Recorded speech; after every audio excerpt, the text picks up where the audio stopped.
अ, जैसा आप लोग जानते हैं कि दिल्ली के लोगों के अधिकार छीनने वाला जो मोदी सरकार ने अध्यादेश जारी किया, 8 साल की लड़ाई के बाद 11 मई को सुप्रीम कोर्ट ने आदेश दिया था कि भारत एक जनतंत्र है। जनतंत्र के अंदर चुनी हुई सरकार को जनता के काम करने के लिए पूरे अधिकार और शक्तियां होनी चाहिए। 2015 में मोदी सरकार ने एक नोटिफिकेशन जारी करके हमारी पावर्स छीन ली थी। जो पावर्स शीला दीक्षित जी के पास होती थी वो पावर्स हमसे सारी छीन ली गई, सरकार को पंगु बना दिया गया। उसके बावजूद भी हमने काफ़ी काम किए, हम ही जानते हैं कैसे काम किए। लेकिन 8 साल की लड़ाई के बाद दिल्ली के लोगों को न्याय मिला सुप्रीम कोर्ट से। 11 मई को सुप्रीम कोर्ट का आदेश आया और 8 दिन के अंदर ही 19 मई को मोदी सरकार ने अध्यादेश पारित करके सुप्रीम कोर्ट के आदेश को ख़त्म कर दिया, नल एंड वॉइड कर दिया, कैंसिल कर दिया सुप्रीम कोर्ट के आदेश को।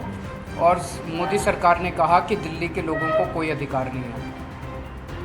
ये दिल्ली के लोगों के न केवल अधिकार छीने गए बल्कि एक तरह से दिल्ली के लोगों को तमाचा मारा गया, दिल्ली के लोगों का अपमान किया गया कि तुम जो मर्जी सरकार चुन लो, उसको काम नहीं करने देंगे हम। ये मोदी सरकार का संदेश है दिल्ली के लोगों को, आप जो मर्जी सरकार चुनिए, हम आपको काम नहीं करने देंगे। ये अध्यादेश आया है और ये अध्यादेश अब बाद में मॉनसून सेशन में संसद में आएगा।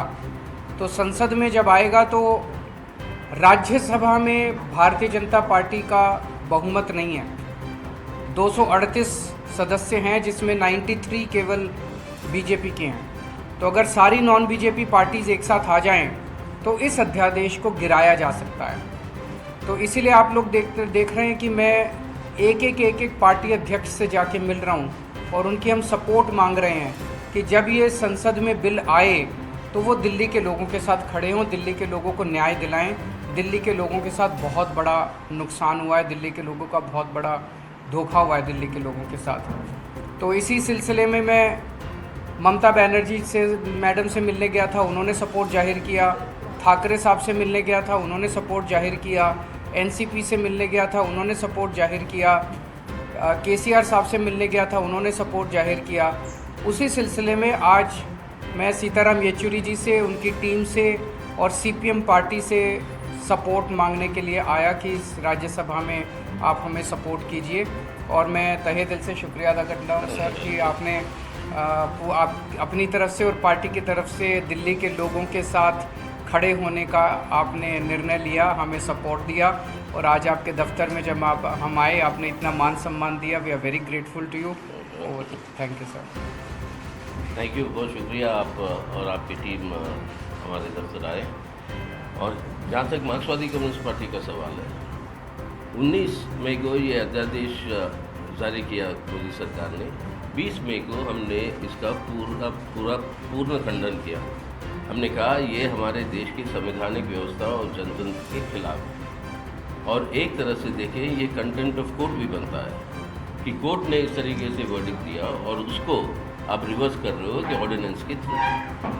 बुनियादी जो स्तंभ है हमारे संविधान के, उनमें से एक है फेडरलिज्म, यानी केंद्र और राज्य की सरकार के बीच में। अब सेंटर और स्टेट्स के बीच में जो रिलेशंस है उसको तो पूरा टोटली उल्लंघन करते हुए डिस्ट्रॉय कर रहा है ये मोदी सरकार। अब स्टेट्स के अधिकारों के ऊपर बहुत हमले हो रहे हैं, बहुत तरीके के हमले हो रहे हैं।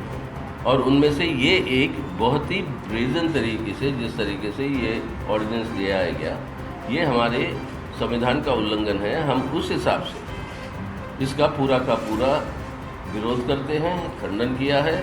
और राज्यसभा में या कहीं पर भी जब मौका मिलेगा इसके ऊपर वोट डालने की, हम इसका विरोध में डालेंगे। सीपीआई ये हम प्रतिबद्ध हैं। हमारी अपील है बाकी सब पार्टियों से, यहाँ पे सवाल पॉलिटिकल पार्टियों के बीच में नहीं है। ये सीपीएम या आप या कांग्रेस या आरजेडी, मतलब सवाल वो नहीं है।